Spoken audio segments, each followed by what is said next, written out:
And with that, we'll go ahead and kick off our next leadership dialogue, our April dialogue on reimagining personalization when technology serves the learner. It's going to be a really energizing conversation, hopefully, on two things that are really intersecting in education right now.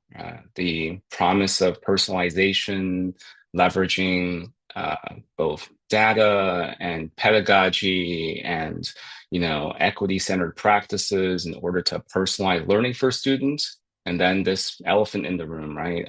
AI and how it can both potentially propel and limit our ability to support personalization and what we might have to reimagine about personalization in order um, in order to fulfill its potential.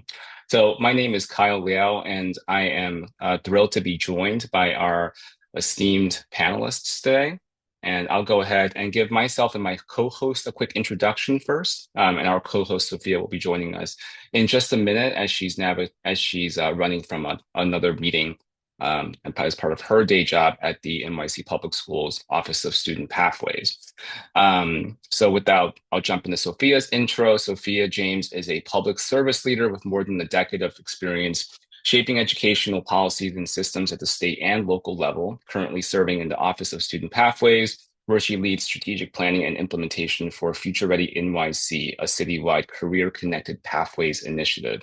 Sophia is also the founding executive team member of the Women in NYC Government Professional Association. She's joined by myself. I am an educator, coach, and instructional technology leader with over 15 years of experience in K-12 education.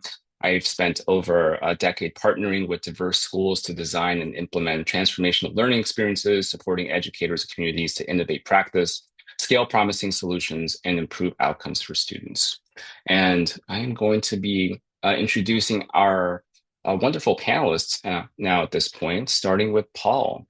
Paul is a bias awareness and equity consultant dedicated to serving students and families from historically underrepresented communities. He brings more than 20 years of experience as a central administrator at the NYC Department of Education, including his role as Executive Director for Educational Equity, Anti-Bias, and Diversity, where he led the development and implementation of the citywide Implicit Bias Initiative. Welcome, Paul, and thank you so much for joining us. Nicole Nisheim, am I saying that right, Nicole? Nesheim, but thank you, Kyle. Nesheim. Okay, I tried. Thank you. It's all good. Uh, Nicole is an educator, researcher, and advocate with experience spanning pre-K through higher education, currently serving as the Chief Academic Officer of Hatch Early Learning, where she leads research and academic development initiatives. She served as a school administrator, published research on developmentally appropriate educational technology, and mentored pre-service teachers at NC State. Welcome, Nicole. And next, I'd like to introduce Jan Amato, an educational leader with over 26 years of experience serving the Archdiocese of New York. She's currently serving as the regional superintendent for Staten Island, where she leads initiatives focused on student-centered learning, academic excellence, and innovation.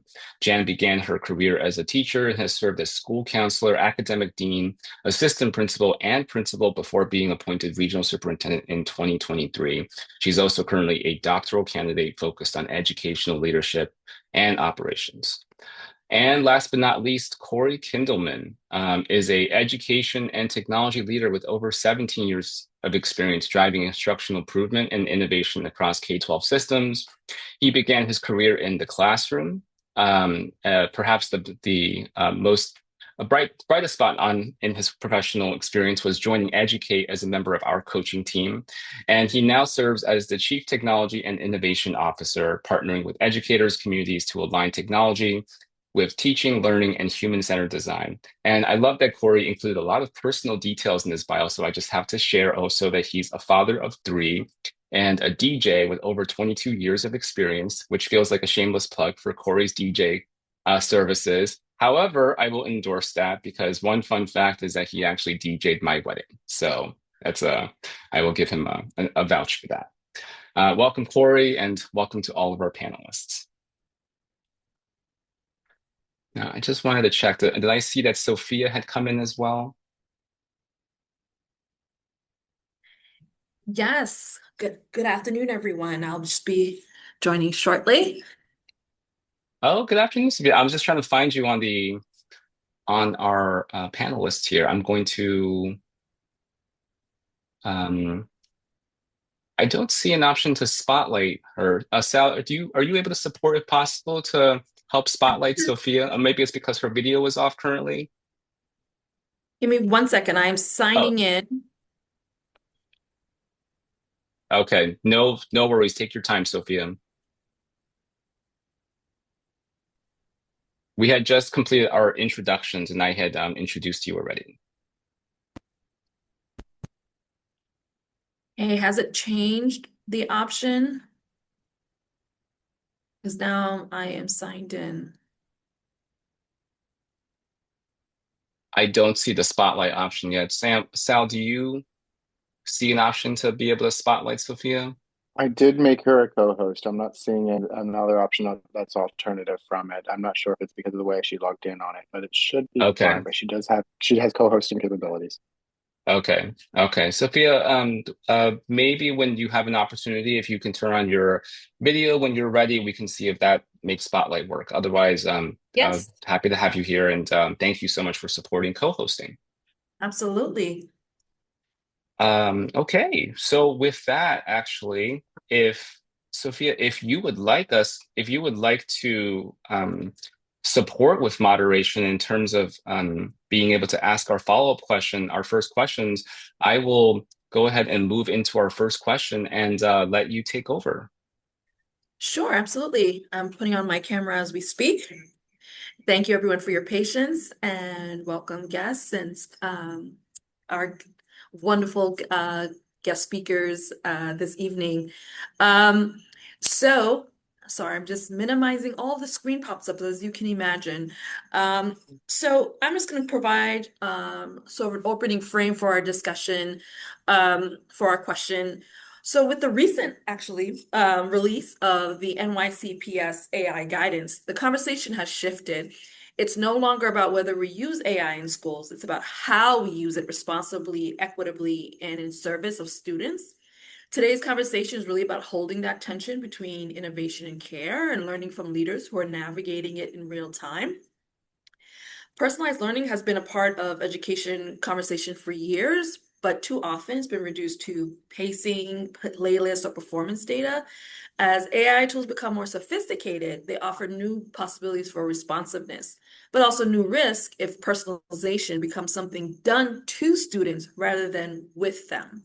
I'd love to start by grounding us in definitions because how we define personalization shapes how we design it. How do you define, the question is, how do you define authentic personalization and how that definition evolved with AI and how has that definition evolved with AI integration? I'm going to leave it open for any one of our speakers to jump in. If you need me to reiterate the question, please let me know. I don't mind a reframe. Let's reframe it too. Let's warm it up. Yes. I can start. Yes, please. Sure. Well, good afternoon, everybody, and welcome. Thanks so much for being here. When we talk about personalized instruction and personalized learning, I think, it has evolved to, we've all heard this phrase, meeting kids where they're at, right? But what does that look like for us as educators, and certainly those of us who are supporting teachers in the classroom as educational leaders? And when you think about personalized instruction and personalized learning, there's really two foundational components to it, right? It's the data, it's the skills and the competencies, but it also has to be the conversations, right? So when we talk about the evolution of personalized instruction and the advent of all these great tools that we have, these integrated AI tools, what we can't let go of is the importance of that essential teacher in the classroom asking questions and having conversations. So when kids have access to all these great tools that can enhance information for them, it stops someplace. Without the teacher asking the questions, how can a teacher provide that real, authentic instruction to each individual student? That has to come within the context of the conversations that still need to happen in the classroom. So when we talk about authentic personalized learning, we have to consider it from those two domains, not one separate from the other. And I think that can really help frame where we're moving with AI. Mhm. Yeah, I couldn't agree more. And to echo that, to that point, the use of AI and the personalization behind it really does impact the authentication, for every student. We talked about for years, all my experiences of how can we differentiate and really personalize the learning for students. And I think AI has really just like swung the door open within reason. I'm sure we're going to talk, a bit about that today, and I'm sure everybody here is having conversations around that. But really echoing your statement is being able to separate the two and identify them, but then leveraging the AI for that impact on personalization. So. To build on that, and I just want to frame where our perspective is coming from at Hatch. By design, we are empowering educators to communicate with data, intervene early, and accelerate learning outcomes for all students with instructional tools. And so our tools really magnify the unique capabilities of each child in the early learning classroom. So with that in mind, authentic personalization for us is really the tailoring of instruction tied to individual child data rather than a generic or baseline differentiation method. And then to extend that further for the child experience, creating unique experiences for each child. And so in that regard, no one child experiences the same pathway within our platforms. So rather than personalization based to learning styles, we really allow teachers to make targeted, tailored instructional decisions. So greetings, everyone. Good to be here with you. I agree with everything that my colleagues have said. My name is Paul Forbes. I'm in New York City, and I people who know me know that I'm very big on storytelling, and it's about making connections to real life experiences as we explain and we interpret.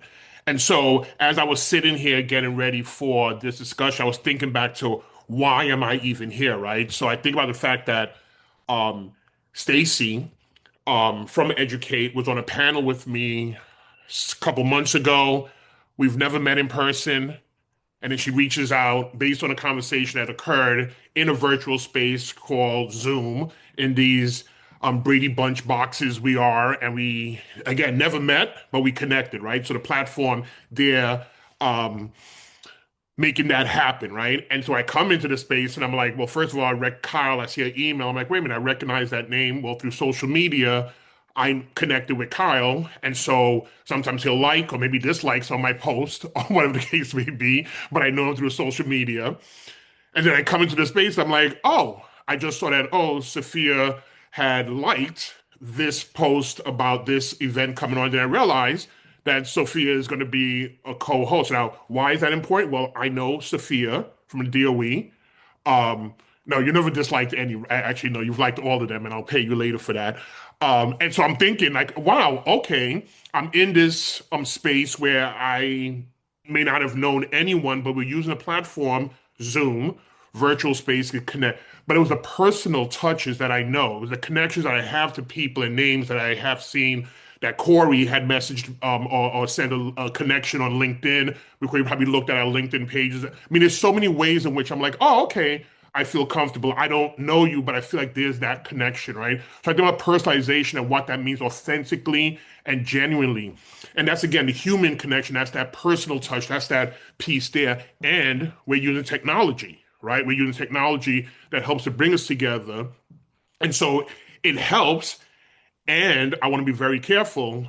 It's not an either or, it's a both and. How do we ensure that we continue to have the humanity, those personal touches, while in the space and afterwards? I'll just say quickly, again, with lived experience, right? I'm sitting here, I'm like, okay. So Kyle begins to go through names. It's like Nicole, and he pronounces the last name. He's like, "Is I said that correctly?" He's like, "Well, close. It was good, but thank you for asking. But this is how you say it." And then I think about what again, an AI or some kind of technology that would say, "Oh, see the words on the screen, pronounce it, and what that would sound like in an AI modular kind of thing where that name is pronounced and maybe mispronounced." Corey is the first time that I've seen a Corey that didn't have an I. I mean, an E. So Corey, one of my good friends, would it be mispronounced? And then it's Jan with two N's, right? But on the screen is Jamato, and I'm like, oh, would it be pronounced as that? Or so I just think about again what this means in real time. The authentic piece, the authentic personalization is when I get to know you, when I take that time to learn about who you are, learn about your lived experiences, your background. That helps. AI will enhance. AI will help that, and these models and integrations. But in real time, I'm seeing it happening. And just in the first few minutes, I saw that playing out and how I was like, oh, I feel more like I'm home because I know some of these names. I've met them, I've worked with them, and now we move forward, right? So I'm not like a new place. I'm like, I don't know anyone. I'm on this platform. Why am I here? I have the connections already. So I really feel like that answering this first part is just that overview, that understanding. We got to still know each other. We still got to have those connections, even as we are in this space for technology and integration. Thank you so much, Paul. This kind of leads us into our next question. I'm going to read a quote here. I'm going to read a quote by Dr. Hillman. As these systems scale and cheapen, however, a troubling divide is emerging. Mass app-based instruction for the many and human tutoring and intellectual exchange reserved for the elite. So, in following that quote, it feels especially relevant right now as AI becomes embedded in classrooms. It mirrors and amplifies the values, assumptions, and gaps already present in our systems. I do want to briefly say equity doesn't automatically come from access. It comes from intentional design, implementation, and reflection. Some of what Paul alluded to in what he was saying. I'm curious how you each respond to this tension and where you see leverage points for disrupting inequities rather than reproducing them. Leveraged inappropriately, ed tech can augment the very disparities we're trying to address. What's your response to this, and how do we actively work to disrupt it? Paul, I'm going to let you ask that question first based on your specialization around equity and bias. Thanks, Sophia. And again, good to see you and be in the space with you. Absolutely.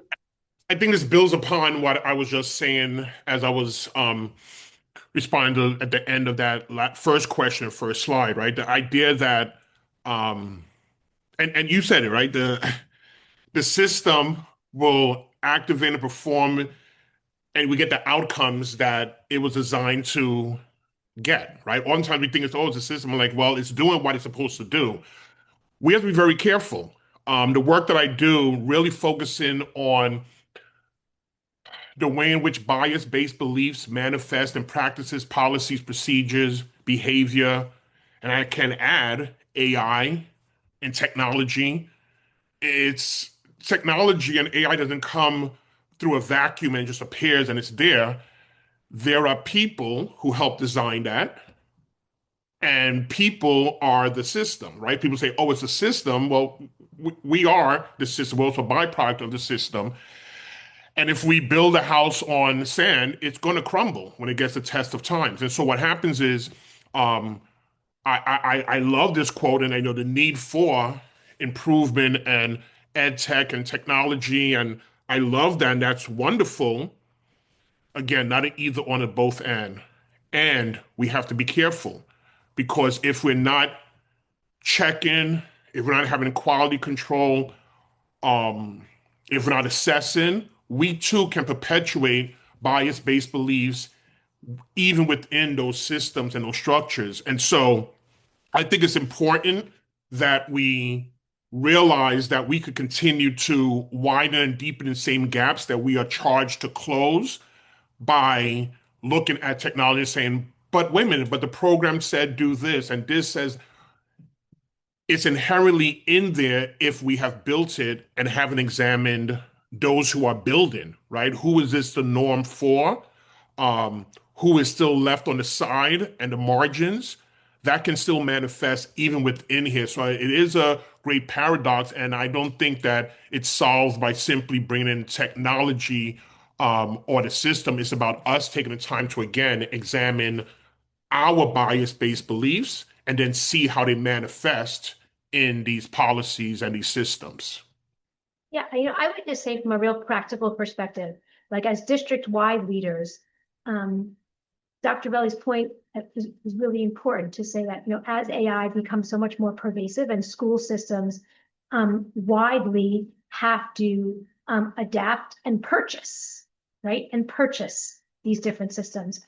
We can't necessarily go to the lowest common denominator, right? Just because it may be the cheapest or the easiest to roll out. I think intentionality, but at a district level, at a system level, to ensure that any products that you are integrating into a curriculum or into a system are well tested and are intentional around what your agenda may be and what your mission is. That's really important. The educational leaders on this call who may be in charge of, like chief innovation and technology officers, around providing recommendations to a system in terms of purchasing application-based tools. It's important that we as educational leaders keep an awareness of that and intentionality around it. Yeah, and I'm going to second that too. It's really important to focus on the user. Like in my current role as CTO and my former roles as tech directors, instructional coaches, and even as a teacher, I always stay focused to where that teacher had and even student had. Without their words, without their support, whatever you bring in is not going to scale. It's not going to be successful. And we'll touch on this probably in a little bit until I could speak more eloquently on it. But I just think understanding that right now we are at a pivotal moment where everything is being thrown at us. The spaghetti is trying to stick to the wall, and we're trying to figure out what the best product to use is. And in terms of equity and being able to disrupt it, now is the time. I always go back when I work with my colleagues, I work in professional developments with the community. I always speak on when YouTube first came around. It was early 2009. This brand new tool where you could pretty much learn anything you wanted to do, in this tight-knit community started to explode. And if you were an early adapter, if you were comfortable with exploring and really just trying to figure out what the best use of that software is, that's where we are now. And in regards to just like vendor relationships and purchasing and ensuring that you pick the right product, there is so much out there, and it's continuing to flood, our districts and our teachers' brains and even our students' brains. So it's important to just really narrow that focus, have those conversations with your staff, your colleagues, and really find what's the best fit for your specific community at large. Well, and to extend that further, I think a large part of the conversation before we even get to the quality and the evidence behind the tools is the understanding that whatever tool it is, whatever curriculum it is, it's the implementation that has to live on the equal playing field, right? Because without any ongoing sustainable support models, not only does the research show the tools will fail, but our own experience in classrooms proves this, right? The educator load is far too great. But I think what is most concerning is this harsh reality that tech access is still a significant issue. Forget AI, right? And my fear is that we're moving way too quickly beyond that problem and focusing on AI equity. Biden's broadband grant was a great step in terms of looking at how we can get technology, but unfortunately, it didn't provide the support needed. And we at Hatch worked diligently with a lot of our partners to really support implementation once a lot of these districts received all this great technology. And so I think on that note, it's really important we just continue to look to thought leaders in the space, how we're navigating those challenges, so we don't forget those children and districts. I think Megan Manfra is doing great work about thoughtful, ethical, inquiry-based research in terms of AI literacy in education, but there's definitely a lot to unpack still. And just wanted to quickly add on to Nicole's point about tech access.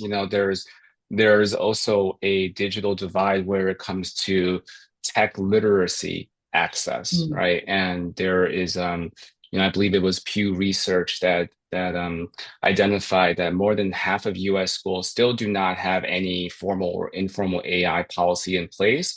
And unsurprisingly, and sadly, that skews towards more schools that are historically with underserved populate and marginalized populations that tend to not have those AI policies and access to technology literacy, right, for both educators and students, right? So the missed opportunity of educators being able to develop a critical lens on how to utilize AI, how to model and speak to that, to students, right? So that they can go beyond the AI is cheating narrative and really open students to something much richer, to be able to see more possibility.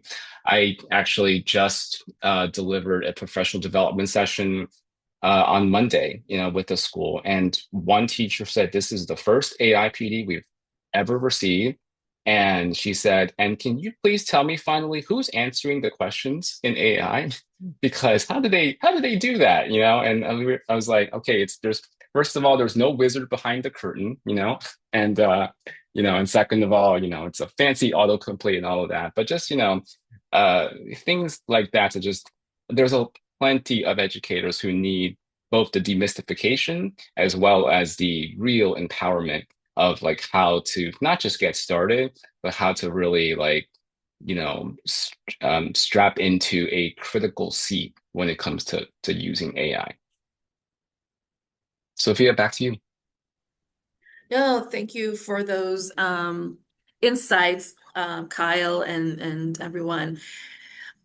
Just kind of moving on to the next piece, the next question we have. Even the most well-designed tools, and this is for our educators, right? For our educational leaders, even the most well-designed tools fall flat if educators don't feel equipped, or if they're expected to trust outputs without understanding how they're generated. The NYCPS guidance emphasizes human judgment and professional expertise, which raises an important practical question. What does meaningful support actually look like for educators navigating AI-informed insights? And Kyle kind of shared a little bit of that. What training or support do you provide to help educators feel confident interpreting and acting on an AI-generated insights? Corey, I'd like to throw this question to you first, followed up by Jan. Sure. So we just throw them the tool and say, figure it out. That's just the way it goes. Completely lying. There is, and this kind of goes back and touches on some of the points that pretty much everybody on this roundtable discussed is teacher buy-in and it's colleague buy-in, and it's giving the comfort to your staff to really have them better understand what is being implemented, and that doesn't just go for AI. And I'm sure everybody would echo that same statement. You want to ensure that everybody has that similar buy-in. We all know that the force of AI is here, and we know that education and the landscape that it once was has totally evolved and is changing at an incredibly fast pace. I'm lucky enough within my district, we've had AI programs already installed into our programs. So our teachers did have access and our students did have some access to better understand it. But really what we do lean on is getting them comfortable and having those open dialogue kind of conversations. I'll tell you this much, every single staff meeting, regardless of the building and the grade level, they get heated in the sense that there's quality conversation around how we're utilizing it and how we as district administrators are working with them to use it. So currently, right now in my district, we don't have a standard, a set policy.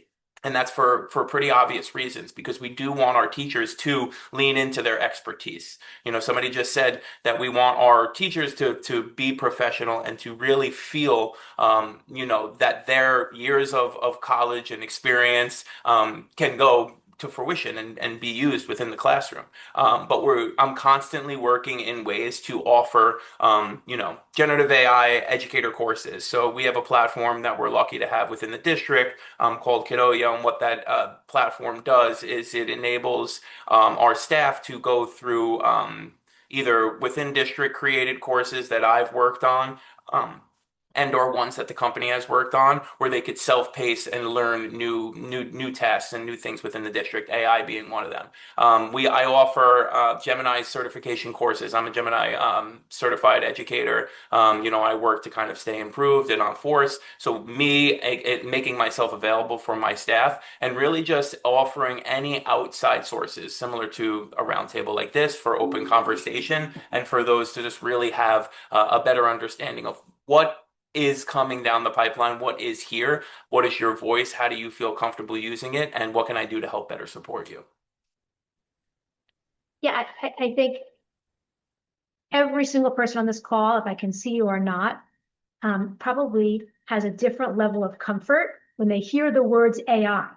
Just that alone, right? Teachers, right? There are still teachers out there who all they say is, you can't use it. We all have colleagues somewhere in a building that we know. The teacher is saying, you cannot, that's what he or she is telling the kiddos in the classroom, right? And so what we have to do is walk with each person along that continuum.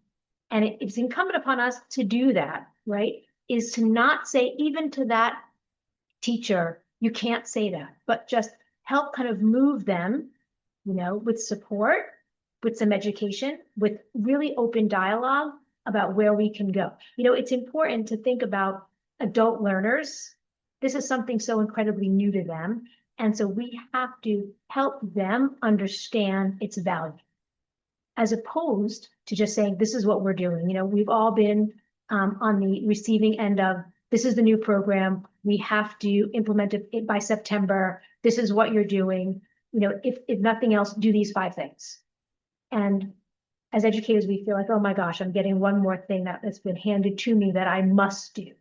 And I think reframing the conversation and the dialogue and the language about the capability and the assistive tool that AI can be a game changer. Certainly, you know, as we're moving towards that, in our large system, like the Archdiocese of New York, teachers and students and even administrators are on varying levels of comfort, awareness, knowledge with AI tools. And it's our job to just help move them, walk with them through those conversations. And it's slow, you know, we have to be somewhat patient. So when we're being told this is what's happening, we have to be able to say, okay, we're gonna take a step back.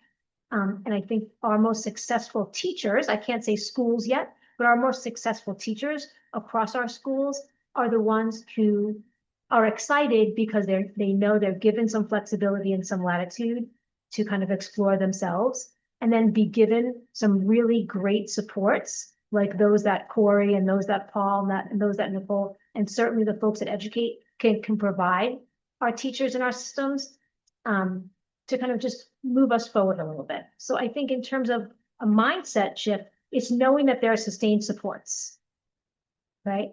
And ensuring that our teachers have access to them. Jen, I just have a question to further expand on what you're sharing. What does it exactly look like when an educator is using AI insights in a generally instructionally sound way? You know what? I think it allows for in any number of ways. If we're talking about instruction from the teacher perspective, right? He or she has the opportunity to kind of use those tools to manage individual student learning and instruction, right? And they can use those supports in real time very often to help with lesson planning, to help with assessment generation. On the student side, what does that look like for kids? It's giving them the language and the tools around how AI can support them, right? Something as basic as, a fourth grader. Let's be very pragmatic, right? A fourth grader who's beginning to use text-based evidence to provide some kind of analysis of what he or she may have read, right? The initial inclination for a lot of teachers is saying, you may not go on AI, you may not use it, as opposed to helping them construct, maybe provide additional detail, not to write for them, but they can understand that some supports and platforms can be helpful in terms of just kind of framing their thinking a little bit. And I think that becomes really important, is to Corey's point, or maybe it was Paul, I'm sorry, demystifying what that looks like for kids and for teachers. And that starts with conversation, right? And it starts with some great professional development for our teachers and for our educators. Thank you so much.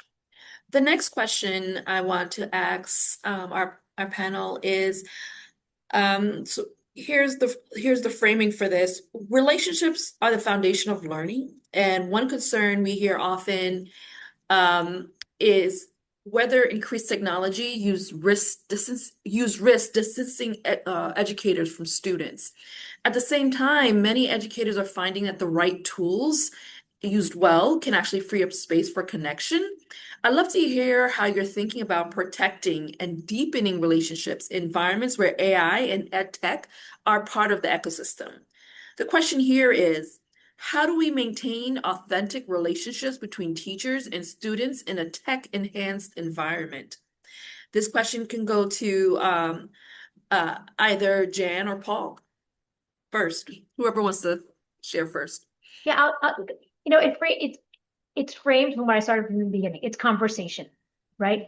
So kids can bring what they have learned to a really important conversation, with their teachers, but peer conversation as well. So sometimes we neglect that important component of how kids are learning. Peer conversation in classroom can drive a lot of instruction for teachers. So the context of how kids are talking to one another and how they're talking with their teacher. And sometimes AI generative tools can help start those conversations with kids. So I don't think it necessarily separates or provides more distance. A teacher who's not afraid of bringing technology into instruction and into conversation, it can only enhance it. I appreciate it. And again, I love having this conversation. I wish it was, we had 5 or 6 hours, right? I think this is the conversations that we need to have, and needs to be had now more than ever, right? As it seems like everything is just speeding up and just everything is happening yesterday and we have to catch up. So I see this question and I will push back slightly, that it says, how can we maintain authentic relationships? There's a presupposition that we have authentic relationships. Doing this work that I'm doing now, not just since I've left the New York City Department of Education, I continue to work in New York City. I'm in Long Island. Just yesterday I was in Long Island. I'm going to be in Connecticut again next week, God willing. I'm moving around, right? Being in the Midwest, being in Houston, being in different places, been fascinating. Um, Being in urban spaces, being in rural spaces, being in suburban spaces, this assumption that we have authentic relationships, regardless of, as someone said earlier, we have the new thing du jour that we're doing. So it might be AI, it might be technology, it might have been restorative practices, it might have been RTI, PBIS, whatever alphabet soup we use, whatever name we use, at the foundation should have and should always be authentic, genuine relationships that build trust and build connections. And part of the work that I do is speaking about, again, bias-based beliefs that oftentimes we don't speak about, but we see manifest in practices, policies, procedures, and behavior. We got to talk about examine the bias-based beliefs that we bring to the table every day, personally and professionally. And oftentimes people are afraid to because they're afraid they might be labeled in a certain way when they hear and see something and realize, did you know you favored the young men or the boys in your class and didn't for the girls? And then we see the outcome or the manifestation in STEM, where who is seen and who is not. And then you start thinking, but I'm not a sexist, I'm not a misogynist, I'm actually identified as a cis woman. How can that be? Well, we are now better understanding the neuroscience of how this happened and how it occurs. We need to discuss and always have a discussion at the forefront, genuine, authentic um, relationships that build trust, that create spaces where we are seen, that young people and others are heard. If we're not doing that, then we are going to continue to build structures and systems, and it's going to manifest in many ways. Just quickly, Corey said something, and I was like, oh, I thought he was going to say this, but he did. He was talking about YouTube. YouTube's been great. Billions of people are watching. I go to YouTube, I watch things, I learn so much. YouTube, unbelievable. Did you know when YouTube started, they created and sent out how to upload videos on YouTube? And that was great. People were uploading. We have millions of videos now, right? Well, at the early stages of YouTube, YouTube couldn't understand why they were uploaded about 8 to 10% of videos were coming back upside down, 180 degrees. And they were like, what is going on? We explained all this. We told people how to do this. What is wrong, right? What is wrong with the user, right? They're like, something is wrong because we've done a great job. Well, there was some research done and they were checking. They realized that what was happening was that there was something, a blind spot they had. The person who had created and built the instructions and the videos and everything was a person who was doing this, what I'm doing, and what you may not know is I'm right-handed. About 15% of the world identify as left-handed people. They turned their phone this way and they recorded, and now the videos look like they were coming back. They were saying, oh, it's done incorrectly. It's because we built with a bias-based belief in place and didn't even realize it. We didn't check that.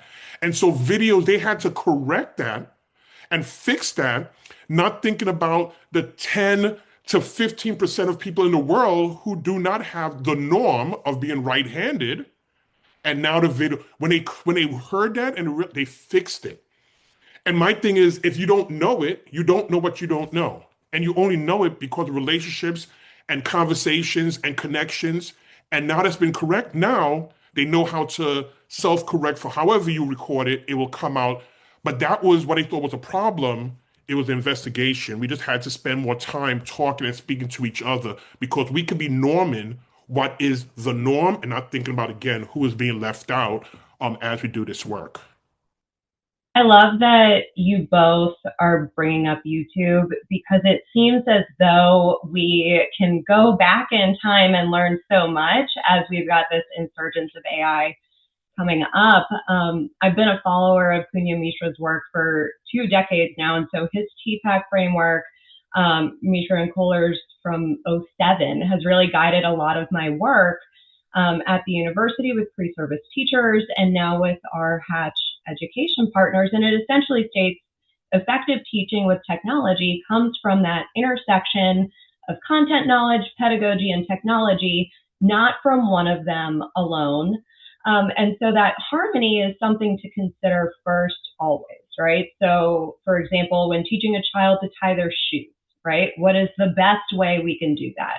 Are there tools that can help us, or is the best tool the actual shoe with the laces, right?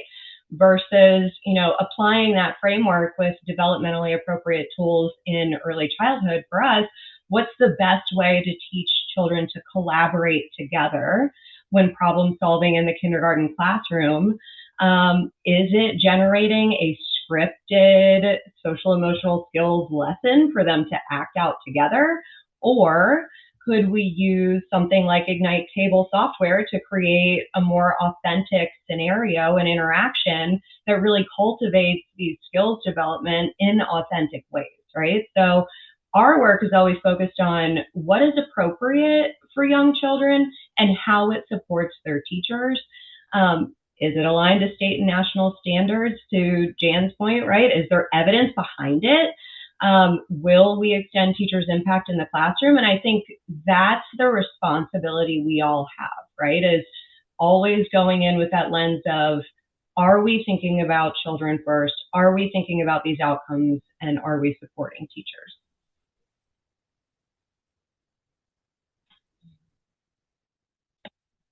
Thank you, Nicole, for jumping in about, because I was going to talk about ask you about developmental appropriateness. So you definitely close the pieces on that. Now, the next framing I want to provide is hindsight gives us the opportunity to reflect honestly. Many early personalized learning efforts move quickly, sometimes faster than our ability to build shared language, guardrails, or educator capacity. So, looking back now with clearer guidance and more sophisticated tools, I'm curious what you would shift, what you'd slow down, what you'd protect, and what you design differently from the start. If you could go back to when personalized learning through ed tech was first becoming available in schools, what would you do differently? I'll let one of you jump in, maybe Jan, when when you first saw again, when you first saw ed tech burgeoning in the classrooms, what would you do differently? You know what? And when that was happening, I was, a teacher moving into administration. And I think for me, when I consider this question, I would start by generating for myself and for my teachers some essential questions. What are some essential questions I want to ask or I want to know as we roll this out? And to Nicole's point, how will this affect our learners? Because that needs to be our grounding question all the time. So it's generating some essential questions, even if it's the very basic, explain to me, or when I leave this, I need to know. Because we all know that, those fundamental questions will ultimately lead us to further questions. And then that we funnel them and they become more nuanced as we, consider our individual faculty, our individual students, our community, our different stakeholders, the resources that we currently have and the resources that we're going to need, right? So it just begets all these additional questions. So I would start with asking or generating for myself some essential questions for my school community. Yeah, I think, and to echo that statement, I'm going to coin a term that, Paul, you're allowed to take if it doesn't exist already, but tech equity, because I think the issue with, if we were to go back in time and we were to spin this for personalized learning and tech integration in the classroom, there were limited classrooms within each individual building, regardless of the financial situation of the district and or schools. There were so little spaces where this integration started to happen. And I think a part of my driving force of getting more into ed tech and becoming more comfortable and passionate about it was I was that teacher that was always volunteering, for the brand new smartboard, for the brand new laptop cart, so I could then test out and see what we could do. And I think where we are right now with the integration of AI and the advancements that we're seeing and the equity spaces getting a little bit tighter where things are more available at a lower cost, since districts have that opportunity through funding or just being able to purchase this technology to help advance their classrooms. I think we're seeing it in real time with AI integration, that so much is happening all at once that we're all kind of taking a step back and we're all pausing for a second and actually being mindful to say, how are we going to do this? How can we do this responsibly? And how can we do this to make everyone feel comfortable, not only our staff, but our students? Because I feel like when we first started to integrate, and I will admit that I'm on the younger end, I didn't grow up with technology in the classroom, but I was part of that evolution. Tech is here. It's in individualized learning. It is here to help improve the space. So I think that's a unique lens because I got to see it from the student, then go into my professional practice and learn more about how to integrate it effectively. But I think really listening to the students, listening to the staff on that integration is something that probably wasn't done first. and on the first end, and I relate it similarly to, landing on the moon. We needed to beat Russia. We needed to get there first. And I'm not saying that we didn't do it, correctly or the best that we could. But just imagine if we really just joined forces and tried to unify and do this together. The same thing goes for personalized learning with integration of technology. And I think just really listening to the students who are the ones that are utilizing this and learning is a key factor to all of this with the implementation of AI and just ed tech in general.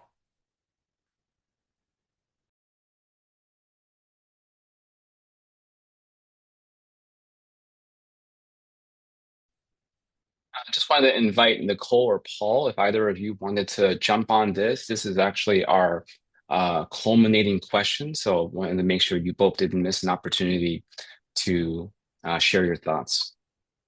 Sure. Well, candidly, I was the resistant teacher when met with technology in my classroom. I was proud to be an English teacher surrounded by copious amounts of paper and books, and I learned the hard way through burnout with handwritten unit plans where everyone's telling me just put them in Word and print them out. And so I think what I would change is my sense of openness, right? I think especially when you consider what the higher ed space is doing right now, I don't know that we are empowering teachers to be as flexible as they can be in the space. And so I would say, have a discerning eye along with a sense of openness and flexibility.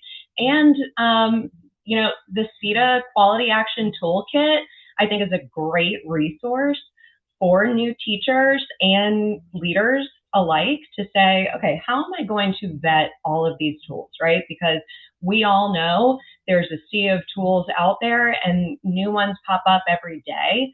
So having that discerning eye, being open, and again, leading with evidence in mind, right? And knowing where there's proof and impact. I think that's critical. And thank you so much, Nicole. I'm gonna jump in so that Paul, you can get the last official panelist word. I didn't want to get the last word after you, so I'm gonna save the last word, last official word from you. But I just wanted to jump in also. I'm hearing, first of all, Nicole, thank you for sharing like the idea that you were resistant, right? I'm not sure what emotion you're carrying with that, but I would hope that you carry some sense of like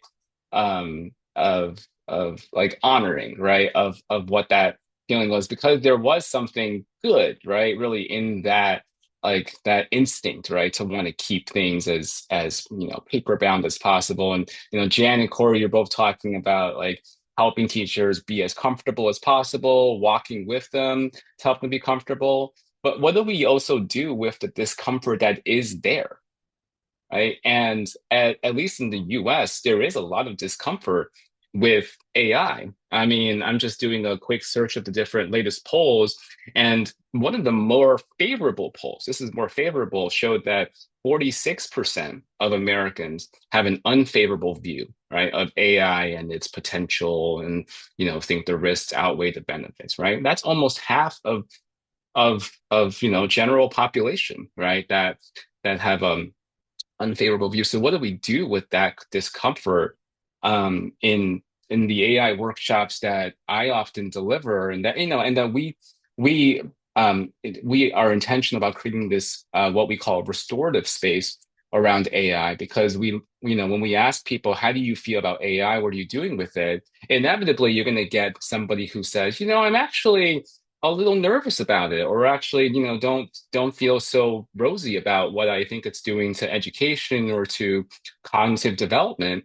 And my first response is always, it's okay. Like, thank you for sharing that. And it's okay to feel that way. And it's okay to say that who else feels that way, right? And then other people who didn't speak up about it will slowly raise their hand. And then sometimes it might end up being a longer conversation. It might end up taking more of the time and energy, right, that was supposed to be about learning AI.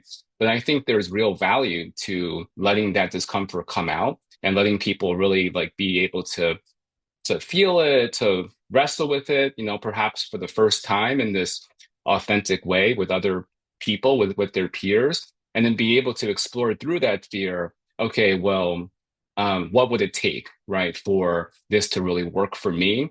At, what's the pace that I need for it to work for me?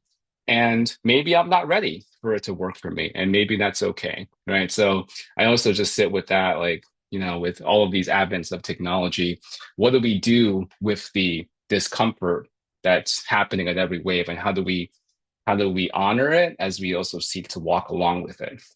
Paul, last word. Yes, sir. Thank you. That's you. You should have been the last word. But that was great. First, I just want to Never. say thank you to Jan, to Nicole, Corey, Kyle, Sophia, Stacy, Educate, and everyone who's here. It was just great just to be learning with and from, and to be in community with you. So I appreciate that. Um, the work that I do and continue to do, that I've been blessed and called to do, is really understanding that relationships is the foundation of education. It's the foundation of everything, right? In antiquity, we have philosophers who explain that human beings are social animals. That's what we do. Yeah, we need to connect. We need to have that kind of interaction and that understanding, and understand that we need to be more efficient, right? Efficiency is a good thing. We want to improve and be more efficient, but we shouldn't be efficient at the expense of dignity and humanity and connections. We should never think of it that way. We should never think of, oh, we now have toll booths that we can just drive. I drive a lot, right? I go all over and I drive, and I love the fact that I can get on it and use my Easy Pass and I move through. And I think back to the times growing up with my father, and when I would drive, when I stopped at the toll booth, and the conversations, the smile, the interaction with that toll booth person, right?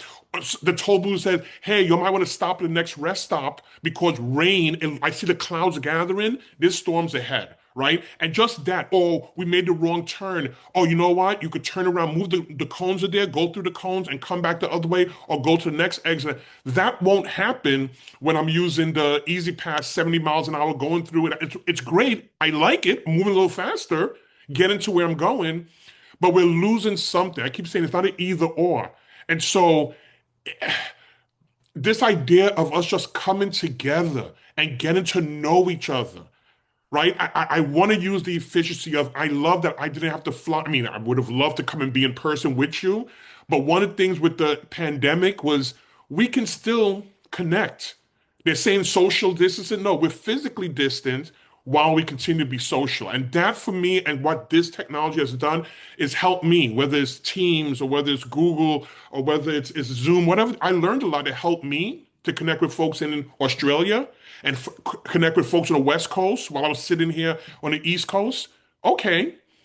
But every session was, let's get to know each other.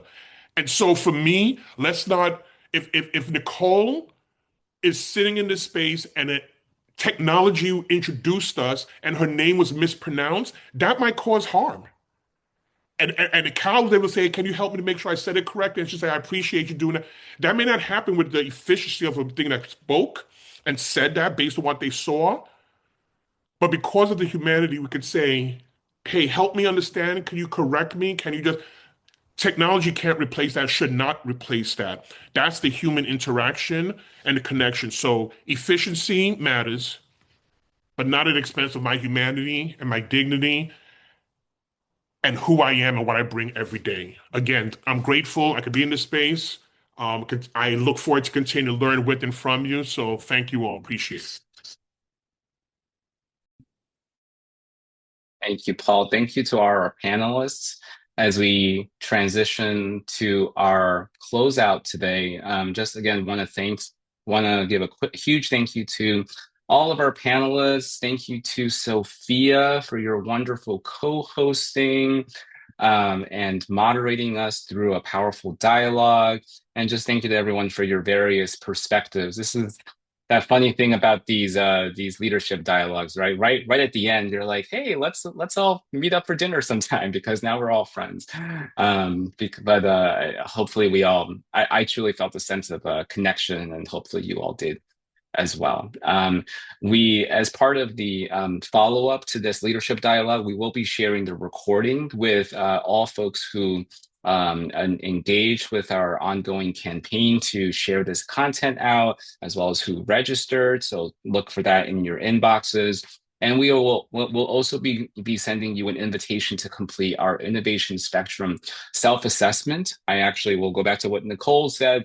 Like technology only works when it is combined with great teaching and great curriculum. So, and the innovation spectrum offers you a clear path and a clear picture for how for the pedagogy that's currently happening in your practice, and what the next step is to elevate that, and gives folks a structured way to innovate within the teaching and learning field. So inviting you all to engage with that. And with that, we are going to close out. Have a great rest of your day. Enjoy the beautiful spring weather and everything that is springing to life around us.